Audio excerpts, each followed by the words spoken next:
Imagine finding something so dangerous that it stayed buried for 81 years. Something hidden so well that nobody even knew it existed. This isn't fiction. This is real, and what was discovered will blow your mind. Hidden deep inside the Bavarian Alps, under mountains so high they touch the clouds, sits a secret nobody was supposed to find. For more than 80 years, this secret stayed locked away, buried under massive rocks and thick ice. Nobody knew it was there. Nobody looked for it. Then everything changed in the summer of 2024. A team doing regular mountain surveys found something impossible. At first, they thought it was just another cave. Maybe an old mining tunnel, but they were wrong. Dead wrong. What they uncovered was a perfect time capsule from World War II. Inside was evidence that changes everything we know about how the war really ended. The discovery shocked intelligence agencies around the world. Historians couldn't believe it. Decades of history books suddenly needed rewriting. But here's where it gets crazy. This discovery revealed the true story of a German general who simply vanished in 1943. His name was Heinrich von Steinberg. He walked away from his duties, ignored his orders, and disappeared into the mountains. He took secrets with him. Secrets that could have changed who won the war. For 81 years, nobody knew what happened to him. It became one of the biggest unsolved mysteries of the entire war. And what makes this story even more insane is what he was hiding. This isn't about Nazi gold. Forget treasure hunts. What von Steinberg protected was far more valuable and way more dangerous than gold or jewels. Now, you're probably wondering why this matters so much. Here's why. After he disappeared, Allied forces spent months searching every corner of the Austrian mountains. They tore apart villages. They questioned everyone. Soviet agents kept hunting for von Steinberg for years, well into the 1950s. Why would they care so much about one missing general? Because what he knew was terrifying. The mountain hideout where he vanished was sealed up so completely, so desperately, that it tells you something huge was being protected. Or maybe something was being locked away forever. The real story of why he ran is more shocking than any movie plot. What they found inside his hidden fortress proves that the most dangerous secrets are the ones nobody wants discovered. What came next split historians into different camps. Government officials panicked. Questions got raised that some people wish had stayed buried forever. Now, let me take you back to where this whole thing started. Not in 1943, but right now in our time.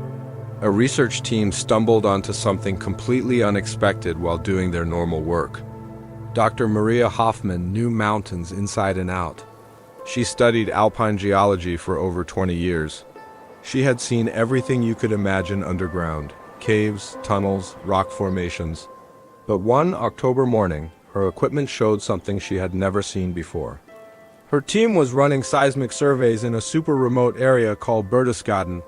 They were mapping underground cave systems for conservation work. Nothing exciting, just routine stuff.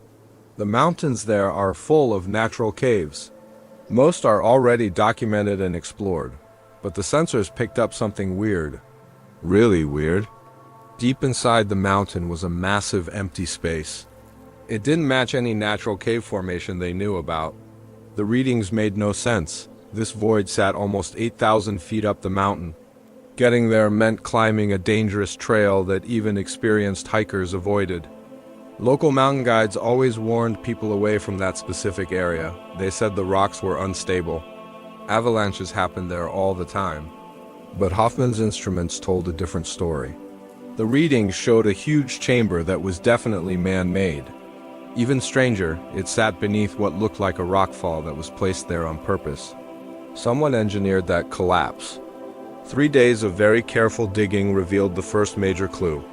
Hidden under tons of perfectly positioned boulders, the team found pieces of a concrete seal. This wasn't rough stonework from old miners. This was smooth, industrial-grade construction. The kind that German engineers built in 1942. Somebody went to extreme lengths to hide this place. And they succeeded for 80 years. Behind that concrete wall was a steel door. Even after all those decades, it showed almost no rust. The preservation seemed impossible, almost like magic.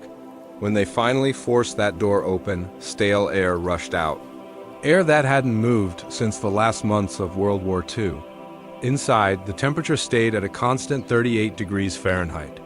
Perfect conditions to preserve things forever. What they found inside changes everything we thought we knew about the war's final year. The complex had 7 rooms, all carved straight into solid rock. The quality of work was incredible. This showed massive planning and resources. This wasn't thrown together quickly. This was a fortress built to last years in total isolation. It had ventilation systems, water storage, living quarters comfortable enough for a dozen people. The walls were covered with maps, charts, and documents in multiple languages. German, obviously, but also Russian and English. Some papers used coded symbols in an alphabet nobody on the research team recognized.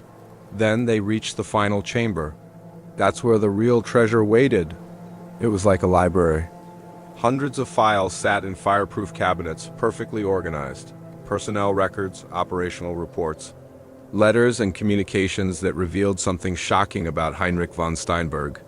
He wasn't just another Wehrmacht officer who ran away. He was a key player in one of the most classified operations of the entire war. A project so secret that every government involved denied it existed for over 50 years. The documents showed that von Steinberg got recruited by the unearthed. That was Heinrich Himmler's research organization. History books usually laugh at them for chasing myths and legends. But von Steinberg's unit wasn't doing that at all. They were doing something practical and incredibly dangerous. Their mission was finding and securing what the files called artifacts of strategic importance. Objects that could shift the balance of power in ways normal weapons never could. Von Steinberg's personal journal gave the most disturbing details. Written in careful Gothic script, entry after entry described expeditions to remote places across occupied Europe. The systematic gathering of objects that science couldn't explain. Growing arguments with his commanders about how these discoveries should be used. Von Steinberg was getting worried. Really worried about what his work meant. His final journal entries show he made a choice that labeled him a traitor to the Reich, but he believed it was necessary to save humanity itself. The last entry was dated October 15, 1943. Von Steinberg wrote about urgent orders calling him to Berlin. He was commanded to deliver his collected materials to researchers working on what he called the final solution to the enemy problem. Instead of obeying, he chose to vanish. The journal makes it crystal clear this wasn't cowardice. This wasn't about saving himself. This was deliberate sabotage to stop his discoveries from becoming weapons for either side. What makes this even more mind-blowing is the proof they found with the journal. Photographs showing artifacts that look like they belong in science fiction movies, not history books. Devices with unknown purposes, built from materials that shouldn't have existed in the 1940s. Technical blueprints, showing technology that was decades ahead of its time. And the most disturbing part, experimental reports describing what these objects did to human test subjects. The research team now faced an impossible problem. The historical importance was obvious, but the implications were absolutely terrifying. If von Steinberg's records told the truth, if the artifacts in his files really existed, then everything we know about World War II technology is completely wrong. Even worse if these objects were real. Nobody knows where they are now. Von Steinberg's last action was hiding them somewhere. Even more secure than his mountain fortress, Dr. Hoffman's team immediately contacted the German Federal Archive and the United States Holocaust Memorial Museum. They expected historians to get excited. Instead, they dealt with officials who seemed more worried about hiding the information than studying it. Within 48 hours of reporting what they found, the Bavarian State Police declared the site a restricted zone. Access got limited to a tiny group of specialists. Nobody ever revealed who these specialists were or what their credentials looked like. The official story claimed the site had unexploded bombs from the war, making it too dangerous for regular people, but the researchers who made the discovery knew that was nonsense. They saw the look on officials' faces when certain documents got mentioned. This wasn't about keeping people safe. This was about protecting secrets that powerful people worked very hard to keep buried. As winter came to the Alpine peaks, the entrance to von Steinberg's fortress got sealed again. But unlike the general's careful hiding job 81 years earlier, this new barrier was temporary. Somewhere in government offices across Europe and America, decisions were being made about handling a discovery that could rewrite history books and destroy comfortable beliefs about the past. The question haunting everyone was simple but scary. If Heinrich von Steinberg successfully hid artifacts that could change the world, where are they now? And after 80 years of secrecy, who else might be searching for them? The answer to that question would come soon, and it would prove that some secrets stay buried for very good reasons. The official silence around von Steinberg's discovery lasted exactly 3 weeks. Then the leaks started, not from Dr. Hoffman's team. They had been forced to stay quiet under threat of prosecution. The leaks came from inside intelligence agencies themselves. Anonymous documents showed up on secure servers used by investigative journalists. Photos of the fortress interior spread through academic networks. Most disturbing, translations of important journal entries began appearing on unknown historical forums. Posted by users with no traceable identities, the leak pattern was too organized to be accidental. Someone with high-level access wanted this information public, and they were willing to risk everything to make it happen. Within days, the story spread from small academic groups to mainstream media across 3 continents. The headlines were wild, but the questions they raised were deadly serious. What did von Steinberg really discover? Why did multiple governments move so fast to hide the findings? And most important, who was organizing the systematic release of classified information? The answer came from a shocking source, Dr. James Whitmore, a retired physicist who spent 40 years working for defense contractors, contacted Dr. Hoffman directly through encrypted channels. His message was short but terrifying. He claimed he worked on projects related to von Steinberg's research during the Cold War. More significant, he insisted the general's artifacts didn't stay hidden. They got recovered decades ago by joint Allied and Soviet expeditions. They had been studied in secret facilities ever since. Whitmore's background was perfect.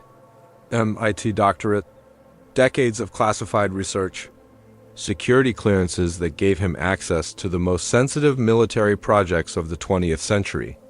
But his claims seemed impossible. According to him, von Steinberg's collection didn't just have advanced technology. It included items that seemed to break basic laws of physics, devices that appeared to control gravity, materials showing properties unknown to normal science, and most disturbing, objects that seemed to respond to human thoughts in ways you could measure. The physicist's story painted a picture of a secret research program that continued long after the war ended. American, British, and Soviet scientists working together despite Cold War tensions, united by their shared understanding that von Steinberg's discoveries meant something beyond normal international competition. The implications were too huge for any single nation to control, but also too dangerous to tell the public. Whitmore described laboratories hidden under military bases, staffed by researchers who signed agreements that made normal security oaths look like casual promises. The work continued for decades, producing breakthrough technologies that were slowly and carefully brought into civilian use. Computer processors that seemed impossibly advanced for their time. Materials used in aerospace that officially didn't exist. Medical devices whose science remained classified long after their benefits were proven, but according to Whitmore, the most significant discoveries never got used at all. Some of von Steinberg's artifacts showed abilities that research teams considered too dangerous for any real-world use. These items stayed locked in facilities so secure that most government officials didn't know they existed. The physicists claimed only a handful of people worldwide had complete knowledge of what was found. Even fewer understood the full meaning. This revelation explained why von Steinberg's mountain hideout got sealed so fast after discovery. The authorities weren't trying to hide the general's existence. They were terrified his personal records might contain clues leading to artifacts that were never recovered. The journal entries suggested von Steinberg created multiple hiding places, spread across locations he never told his handlers about. If those spots still existed, they might contain items that could revolutionize human civilization or destroy it completely. Dr. Hoffman found herself at the center of an international mess that got more complex every day. Intelligence agencies from multiple nations demanded access to her complete findings. Universities offered huge money for exclusive research rights. Most worrying, private collectors and corporate groups began asking questions that suggested they knew far more about von Steinberg's work than any civilian should. The situation got worse when Hoffman's research notes were stolen from her university office. The break-in was professional. No signs of forced entry, targeting only materials related to the Alpine discovery. Campus security cameras mysteriously stopped working during the exact time the theft happened. The message was crystal clear. Someone with serious resources and capabilities was willing to go to extreme lengths to control information about von Steinberg's legacy. 3 days after the theft, Hoffman got an unexpected visitor. The woman who showed up at her office door said her name was Sarah Chun. She represented what she called an international research consortium. Chun's background was unclear but impressive, suggesting connections to organizations that worked above normal government oversight. Her proposal was both generous and terrifying. The consortium wanted to fund the full expedition to find von Steinberg's remaining hiding places. They had resources that made normal academic funding look like pocket change. Satellite imaging systems, ground-penetrating radar arrays, archaeological teams that could work in total secrecy. Even more important, they claimed access to documents that could narrow down search areas significantly. Documents that officially didn't exist, obtained through ways Chun refused to explain. The offer came with conditions that made Hoffman's blood run cold. Complete information sharing with the consortium's researchers, exclusive publication rights for any discoveries, most disturbing agreement to submit all findings to a review board that would decide what information could be released to the scientific community. Chun made it obvious this wasn't a negotiation. Other teams were already searching for von Steinberg's hidden sites, and some of them had reasons far from scientific. Hoffman's refusal was immediate and absolute, but Chun's final words suggested her decision might not stick. The consortium would continue their search with or without academic help. They had the resources, the technology, and most important, the determination to succeed. The only question was whether real researchers would have any say over how von Steinberg's discoveries were ultimately used. The physicist Whitmore's warnings turned out to be right. Within weeks of Chun's visit, seismic monitoring stations across the Alpine region started detecting strange activity. Not earthquakes or natural geological events, but systematic excavation work suggesting large-scale underground operations. Someone was running extensive searches in remote mountain areas, using equipment sophisticated enough to dig deep into solid rock. Local authorities reported mysterious helicopter flights over areas that had been restricted.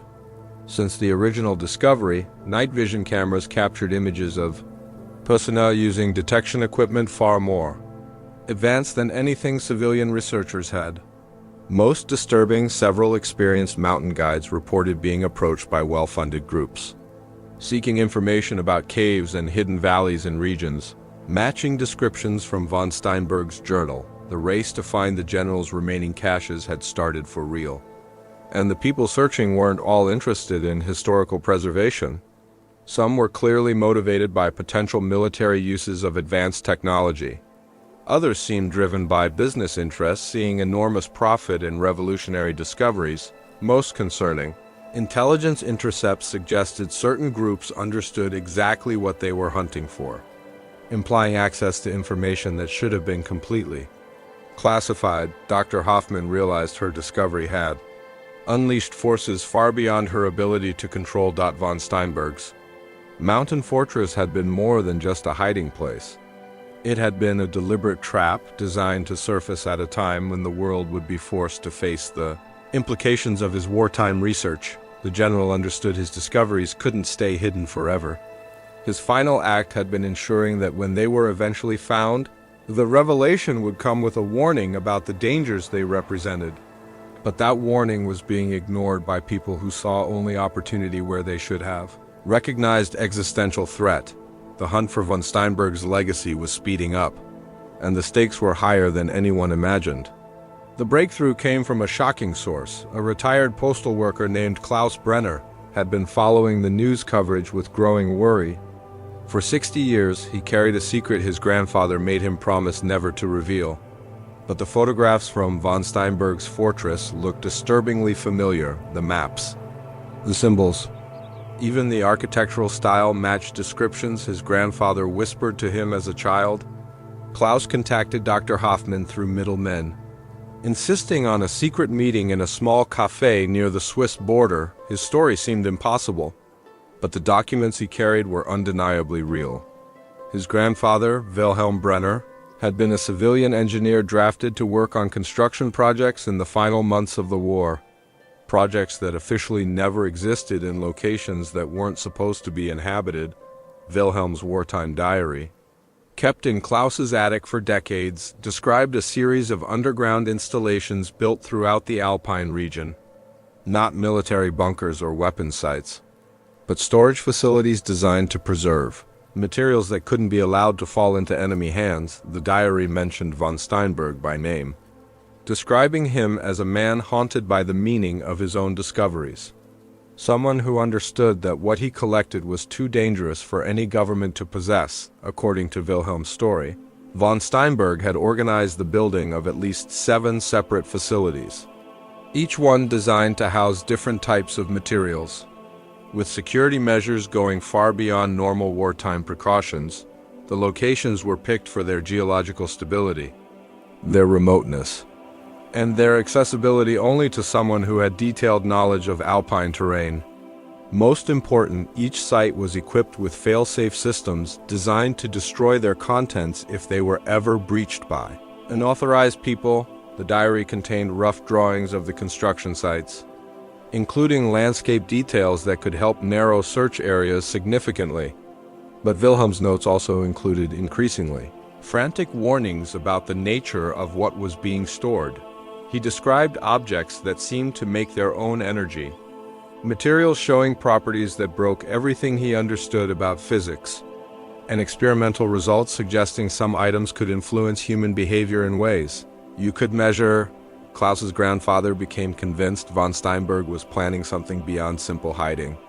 The general's final instructions to construction crews had been to create facilities that could stay sealed indefinitely, but which could also be opened by someone who understood the proper methods. Wilhelm believed von Steinberg intended his discoveries to surface eventually, but only when humanity had evolved enough to handle them responsibly. The diary's final entries painted a picture of a construction project that spiraled beyond anyone's control. Workers started experiencing unexplained medical symptoms after exposure to certain materials. Equipment malfunctioned in ways suggesting electromagnetic interference from unknown sources. Most disturbing, several team members reported vivid dreams that seemed to contain technical information they couldn't possibly have known. Von Steinberg apparently recognized his artifacts were having unexpected effects on everyone who touched them. His solution was speeding up the hiding timeline. Sealing the facilities before their contents could cause more problems. Wilhelm's last diary entry described watching the general personally destroy maps and documents, making sure the location of storage sites would die with him. But Klaus revealed his grandfather was more clever than von Steinberg realized. Wilhelm had secretly copied key details from the construction plans, hiding them in places he hoped his descendants might someday find. The information was scattered across multiple hiding spots, coded in ways that would be meaningless to anyone who didn't understand the background. Klaus spent decades putting the pieces together, never fully understanding what they meant until von Steinberg's fortress was discovered. Dr. Hoffman found herself facing an impossible choice. Klaus's information could lead to discoveries that would change human understanding of technology and physics forever. But it could also give access to materials that multiple intelligence agencies clearly thought were too dangerous for public knowledge. The ethical questions were enormous. Did humanity have the right to uncover secrets that were deliberately hidden for protection?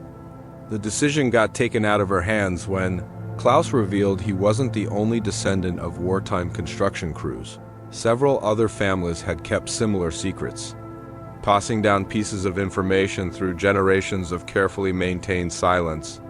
But unlike Klaus, some of these families had already been contacted by the mysterious consortium.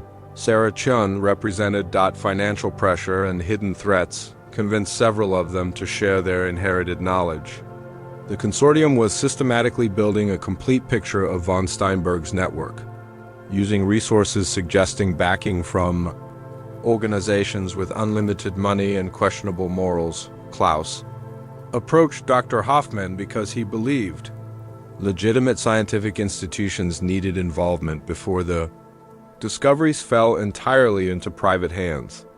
His grandfather's warnings about the dangers of the artifacts convinced him proper oversight was essential. Within 48 hours of Klaus's revelation, the situation escalated dramatically. Satellite images detected massive excavation operations at 3 separate alpine locations. The work was being done with industrial-grade equipment that could cut through solid rock at rates never seen. Before environmental monitoring stations reported unusual electromagnetic signatures coming from the dig sites, patterns that didn't match any known geological activity. Most concerning, local authorities began getting reports of medical emergencies among residents living near the excavation zones. Symptoms included severe headaches, disorientation, and vivid hallucinations that seemed to contain technical information the patients couldn't explain. The pattern matched Wilhelm Brenner's wartime observations exactly, suggesting von Steinberg's artifacts were already being exposed to air after 80 years of sealed storage. Dr. Whitmore contacted Hoffman with urgent warnings about the growing situation. His sources inside the defense establishment were reporting panic at the highest government levels. The consortium's excavations were moving forward without proper safety protocols, potentially releasing influences that had been safely contained for generations. Worse, intelligence intercepts suggested the artifacts were having measurable effects on excavation teams themselves. The physicist described classified incidents from the Cold War era where similar materials caused psychological breakdowns among researchers. Exposure to certain artifacts had resulted in temporary boost of mental abilities followed by permanent brain damage. Other objects demonstrated the ability to influence decision-making in ways that made objective scientific analysis impossible. The materials weren't just technologically advanced, they were actively dangerous to human consciousness itself. Whitmore's warnings came true when the first excavation team suffered a complete psychological breakdown. Video footage that later leaked to international media showed people abandoning their equipment and running from the dig site in apparent terror. Several team members were hospitalized with symptoms psychiatrists couldn't explain or treat. Most disturbing, the abandoned excavation site continued showing unusual energy readings even after all human activity stopped. The incident forced government agencies to admit publicly that the alpine excavations involved materials of unknown origin and potentially dangerous properties. Official statements were carefully written to avoid revealing classified information, but the implications were obvious. Von Steinberg's discoveries represented something beyond normal technological advancement. They were an existential challenge to humanity's understanding of reality itself. Emergency protocols were activated across multiple countries as authorities struggled to contain a situation spiraling beyond their control. The consortium's operations were officially suspended, but intelligence sources suggested work was continuing at secret locations using people who had been specially prepared for exposure to strange materials. The race to unlock von Steinberg's secrets had entered a new and terrifying phase. Dr. Hoffman realized her accidental discovery had triggered events that could reshape human civilization or destroy it completely. The German general's mountain fortress hadn't just been a hiding place. It had been a warning beacon designed to surface when humanity had the technology to detect it, but not necessarily the wisdom to handle what it protected. Von Steinberg's final gamble was playing out across the Alpine peaks, and the outcome would determine whether his legacy became humanity's salvation or its destruction. The next phase of the search would push the boundaries of human knowledge into places some believe should stay unexplored forever. The consortium's suspension proved to be nothing more than a public show. Within 72 hours of the official shutdown, underground sources reported renewed activity at sites across the Alpine region, but this time the operations were different. Smaller teams, advanced equipment producing minimal electromagnetic signatures, and most important, people who seemed immune to the psychological effects that devastated the first excavation crews. Dr. Whitmore's contacts inside the intelligence community painted a disturbing picture of what was happening behind the scenes. The consortium wasn't just a private research organization, it was a front for a collaboration between military contractors, pharmaceutical companies, and technology firms that had been preparing for this moment for decades. They had medical treatments for exposure to strange materials, psychological conditioning techniques that could protect people from mental interference, and most chilling, early research suggesting they understood exactly what von Steinberg's artifacts were capable of. The revelation transformed the entire nature of the crisis. This wasn't about historical discovery or scientific progress. It was about controlled exploitation of technologies that could fundamentally alter the balance of power on Earth. The consortium's backers weren't interested in understanding von Steinberg's legacy. They wanted to turn into weapons. Klaus Brenner's decision to go public with his grandfather's documents triggered a chain reaction nobody anticipated. Within days of his television interview, families across Europe began coming forward with their own inherited secrets. Construction workers, engineers, even kitchen staff who worked at wartime installations revealed pieces of information their relatives carried to their graves. The complete picture that emerged was far more extensive than anyone imagined. Von Steinberg hadn't just created 7 storage facilities. He orchestrated construction of an entire underground network spanning 3 countries, supply tunnels, communication centers, and what Wilhelm Brenner's notes described as preparation chambers, where artifacts could be safely studied without risking exposure to populated areas. The general apparently knew his discoveries would eventually be found, and he created infrastructure to ensure they could be handled properly when that time came. But the most significant revelation came from Maria Zielinski, granddaughter of a Polish physicist who was forced to work on von Steinberg's research team. Her inherited documents contained detailed scientific observations about the artifact's properties, written in a mixture of Polish, German, and mathematical symbols that took professional codebreakers weeks to decode. What they revealed challenged basic assumptions about the nature of physical reality.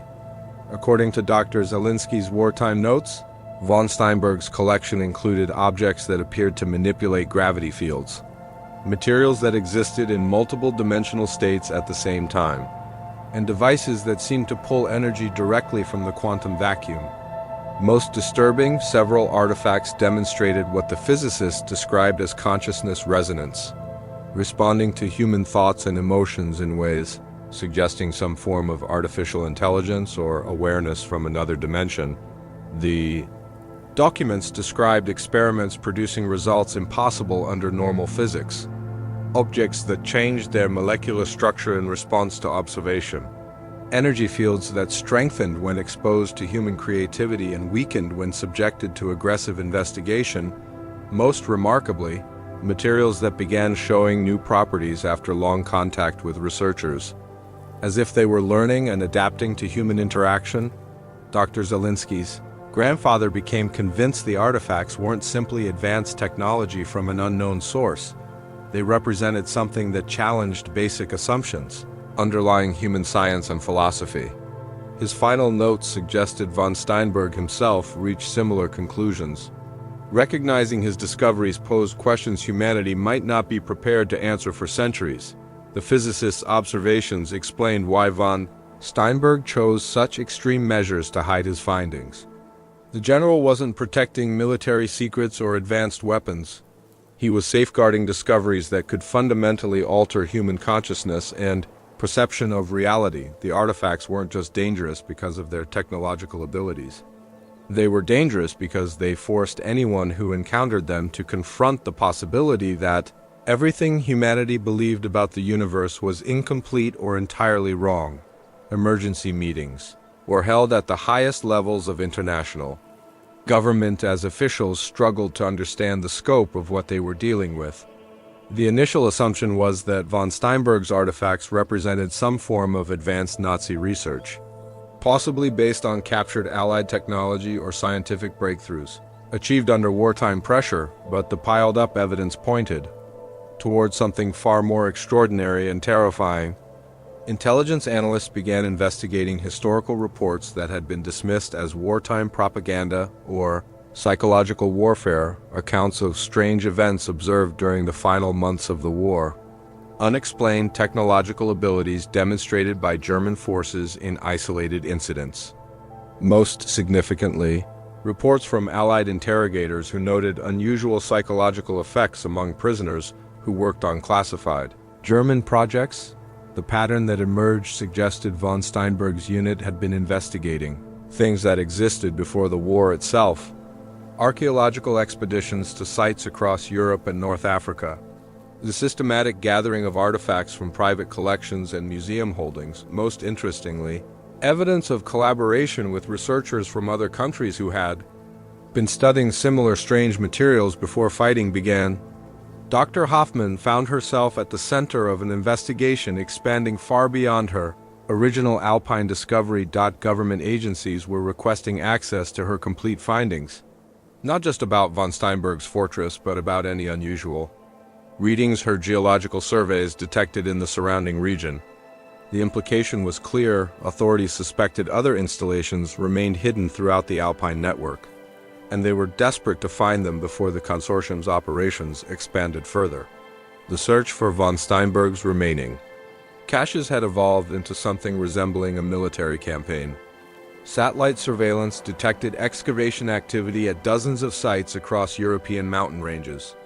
Environmental monitoring stations reported electromagnetic oddities, suggesting the systematic exposure of materials sealed for decades. Most concerning, medical facilities in affected regions began treating patients with symptoms that defied normal diagnosis. Hospital reports described a new syndrome characterized by enhanced mental abilities accompanied by severe psychological instability. Patients demonstrated remarkable problem-solving capabilities and apparent access to technical knowledge they couldn't explain. But these enhancements came at a terrible cost: progressive brain deterioration, vivid hallucinations that seemed to contain information about advanced scientific concepts, and in the most severe cases, complete psychological breakdown accompanied by what psychiatrists could only describe as consciousness fragmentation. The medical evidence confirmed Dr. Whitmore's warnings about the dangers of uncontrolled exposure to von Steinberg's artifacts. The materials weren't just technologically advanced, they were actively transforming human consciousness in ways affected individuals couldn't process or survive. The consortium's operations were essentially running uncontrolled experiments on human thinking, using local populations as unwitting test subjects.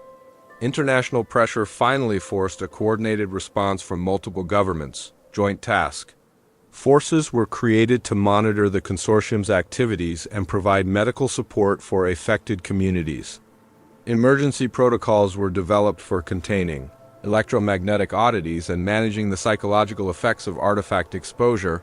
Most important, efforts began to locate and secure von Steinberg's remaining installations before they could be breached by unauthorized people. The discovery of Heinrich von Steinberg's mountain fortress opened a door that perhaps should have stayed sealed forever. What began as a routine geological survey became humanity's first glimpse into technologies and realities that challenge our fundamental understanding of existence itself. The general's desperate gamble to protect these secrets from both Allied and Axis powers proved prophetic. Some knowledge It seems carries a price civilizations may not be ready to pay. The race continues in the Alpine peaks, and the outcome will determine whether von Steinberg's legacy becomes our salvation or our final warning. This story was brutal, but this story on the right-hand side is even more insane.